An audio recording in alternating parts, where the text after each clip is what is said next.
24 देख रहे हैं आप और मैं हूं आपके साथ साइमा। देश में लगातार चल रही महामारी के बीच उत्तर प्रदेश की राजधानी लखनऊ में कोरोना वायरस को लेकर एक चौंकाने वाला मामला सामने आया है। अब पानी में भी कोरोना वायरस की पुष्टि हो गई है। जी हां, उत्तर प्रदेश में नदियों में उतराते शवों के कारण अब विशेषज्ञों ने पानी में वायरस की चर्चा शुरू कर दी है। ICMR और WHO के द्वारा पानी में सैंपलिंग की जांच शुरू हुई और पानी के सैंपल कलेक्ट किए गए। सीवेज सैंपलों के टेस्ट के लिए कुल 8 सेंटर बनाए गए हैं। इन सेंटरों में से लखनऊ के एक SGPGI अस्पताल को भी शामिल किया गया है।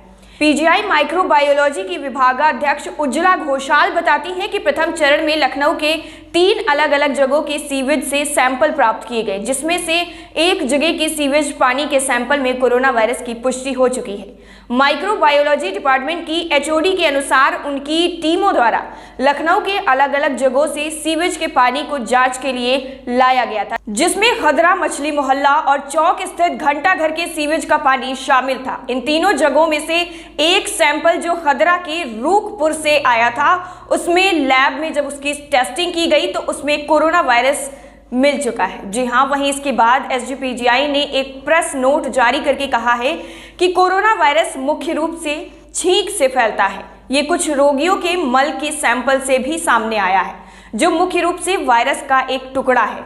सीवेज के नमूनों में से SARS COVID-2 RNA की मौजूदगी साबित नहीं हो सकी है और आगे इस विषय पर स्टडी लगातार जारी है। फिलहाल इस बात का कोई प्रमाण नहीं मिला है कि कोरोना वायरस पानी से फैलता भी है। पानी में मिले सैंपल की रिपोर्ट को Indian council of medical research को सौंप दिया गया है। PGI माइक्रोबायोलॉजी की हेड की माने तो पानी में वायरस मिलने का कारण लोगों का मल हो सकता है। जो लोग अपने अपने घरों में कोविड पॉजिटिव होने पर होम आइसोलेट हो रहे हैं और इस दौरान उनसे जो मल निकलता है वह घरों से होकर सीवेज में जा गिरता है। आधे प्रतिशत कोरोना मरीजों के मल में वायरस पाए जाने की पुष्टि हुई है। कई देशों के द्वारा किए गए रिसर्च में ये बात सामने आई। रिसर्च में ये बात भी सामने आई है कि लगभग आधे प्रतिशत लोगों के मल में संक्रमण मौजूद होते हैं। इसके साथ ही उन्होंने ये भी कहा है कि हमने नेशनल इंस्टीट्यूट ऑफ वायरोलॉजी और ICMR के सामने ये रिपोर्ट पेश की है, जिस पर फाइनल रिपोर्ट उनकी ओर से दी जाएगी। जब कोरोना से लोग ग्रसित होते हैं तो उनको सलाह दी जाती है कि वो अपना वॉशरूम अलग करके उसे इस्तेमाल करें और घर के अन्य सदस्य उसे इस्तेमाल ना करें। ऐसे में 50% कोविड पेशेंट से पास होने वाले मल में वायरस होते हैं और जब ये सीवेज में जाकर गिरते हैं तो पानी में भी वायरस के चांसेस बढ़ जाते हैं। यही कारण है कि अब ये पानी में भी मौजूद हो रहे हैं। हालांकि पानी में मौजूद इस वायरस से संक्रमण फैलेगा कि नहीं, ये अभी रिसर्च का विषय बना हुआ है और जब तक अच्छे से शोध नहीं हो जाता तब तक कुछ भी कहना संभव नहीं है।